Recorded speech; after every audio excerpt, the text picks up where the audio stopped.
अस्सलामु अलैकुम वरहमतुल्लाहि वबरकातुहू। ये शब बारात का मौका है, अल्लाह की बारगाह से मग़फ़िरत व बख्शिश कराने का मौका है।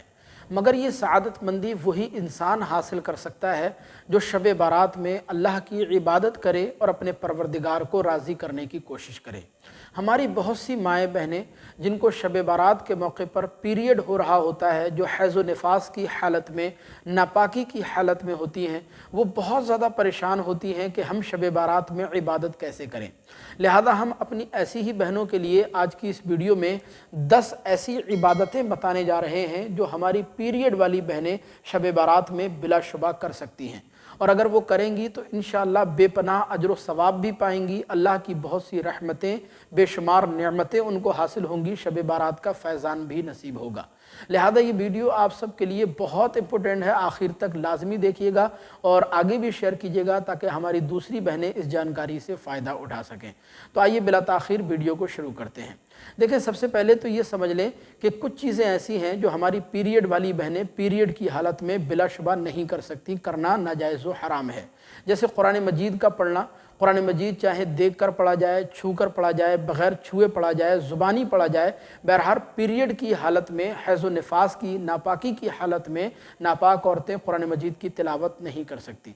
इसी तरह नमाज नहीं पढ़ सकती पीरियड की हालत में, और जो नमाज़ें पीरियड की हालत में छूट जाती हैं उनकी क़ज़ा भी लाजिम नहीं होती, वो नमाज़ें माफ़ होती हैं। इसी तरह पीरियड की हालत में, हैज़ व निफास की हालत में रोज़ा नहीं रख सकती। लेकिन इतना ज़रूर याद रखें, जब वो पाक हो जाएंगी तो उन छूटे हुए रोज़ों की क़ज़ा करना लाजिम होगी। इसी तरह हज और उम्रे का तवाफ़ नहीं कर सकती। तो ये कुछ चीज़ें ऐसी हैं जो पीरियड वाली बहनें पीरियड की हालत में नहीं कर सकती। लेकिन ये 10 इबादतें ऐसी हैं जो पीरियड की हालत में बिलाशुबा की जा सकती हैं और इंशाअल्लाह इसका भरपूर सवाब भी हमारी बहनों को मिलेगा। तो अब वो 10 इबादतें कौन सी हैं, तो ध्यान से सुनिएगा।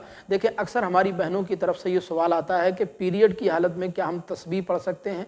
तो बिलाशुबा हमारी बहनें पीरियड की हालत में तस्बीह पढ़ सकती हैं और तस्बीह पर सुबहान अल्लाह, अल्हम्दुलिल्लाह या अल्लाहु अकबर का विर्द भी कर सकती हैं, या कलमा तैयबा भी पढ़ सकती हैं। बाकी कुछ बहनों की तरफ से ये सवाल भी बार बार आता है, क्या हम पीरियड की हालत में मुसल्ले पर बैठकर तस्बीह पढ़ सकते हैं। तो बिलाशुबा मुसल्ले पर बैठकर भी आप तस्बीह पढ़ सकती हैं।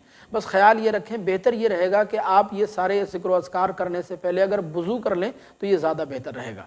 बाकी इसके अलावा पीरियड वाली बहनें शब बारात में ला इलाहा इल्ला अंता सुब्हानका इन्नी कुन्तु मिनज़्ज़ालिमीन का वजीफ़ा कर सकती हैं। हस्बुनल्लाहु व निअमल वकील का वजीफ़ा कर सकती हैं। ला हौला वला कुव्वता इल्ला बिल्लाहिल अलिय्यिल अज़ीम का विर्द कर सकती हैं। इसी तरह सुब्हानल्लाहि व बिहम्दिही व सुब्हानल्लाहिल अज़ीम इसका विर्द कर सकती हैं शब बारात में पीरियड की हालत में। इसी तरह हैज़ व निफास वाली बहनें नापाकी की हालत में या मुक़ल्लिबुल क़ुलूब सब्बित क़ल्बी अला दीनिक इसका विर्द कर सकती हैं। इसके अलावा रब्बना आतिना फ़िद दुनिया हसनतुन व फ़िल आखिरति हसनतुन व क़िना अज़ाबन नार इसका विर्द भी कर सकती हैं। इसके अलावा पीरियड वाली बहनें शब बारात में दुरूद शरीफ पढ़ सकती हैं, चाहे कोई भी दुरूद शरीफ हो, दुरूद ताज हो, दुरूद अकबर हो, दुरूद तंजीना हो, या इसके अलावा जो भी दुरूद पाक वो पढ़ना चाहें बिलाशुबा पढ़ सकती हैं। इसके अलावा कलमा शरीफ पढ़ सकती हैं। इसके अलावा अज़ान का जवाब दे सकती हैं पीरियड की हालत में। इस्लामी किताबों का मुताला कर सकती हैं। बस ख्याल ये रखें कि इस्लामी किताबों का मुताला करते वक्त जहाँ कुरान मजीद की आयत लिखी हो उस पर हाथ ना लगने पाए। बाकी इस्लामी कुतुब का, इस्लामी किताबों का मुताला वो बिलाशुबा पीरियड की हालत में शब बारात में कर सकती हैं और करेंगी तो इंशाअल्लाह ज़रूर सवाब मिलेगा। इसके अलावा आयतुल कुर्सी पढ़ सकती हैं। आयतुल कुर्सी का वजीफ़ा भी पीरियड वाली बहनें पीरियड की हालत में शब बारात में बिलाशुबा कर सकती हैं। तो ये चंद इबादतें ऐसी हैं जो हमारी पीरियड वाली बहनें, हैज़ व निफास वाली बहनें शब बारात में अगर करेंगी तो इंशाअल्लाह बेपनाह अजर व सवाब भी मिलेगा, शब बारात का फैज़ान भी नसीब होगा, अल्लाह की बेशुमार रहमतें और बरकतें भी नसीब होंगी। लिहाजा हमारी वो बहनें जो पीरियड की हालत में हैं, हैज़ व निफास की हालत में हैं, उनको मायूस होने की बिल्कुल ज़रूरत नहीं है कि हम शब बारात में इबादत कैसे करेंगे। ये जो औराद व वज़ाइफ हमने आपको बताए हैं ये आप पढ़ें शब बारात में, तो इंशाअल्लाह ज़रूर आपको सवाब मिलेगा, शब बारात का फैज़ान भी आपको नसीब होगा। हमें उम्मीद है कि ये वीडियो आपको ज़रूर पसंद आई होगी। बाकी कोई सवाल आपके मन में हो तो कमेंट बॉक्स में ज़रूर बताइएगा। अस्सलामु अलैकुम व रहमतुल्लाह।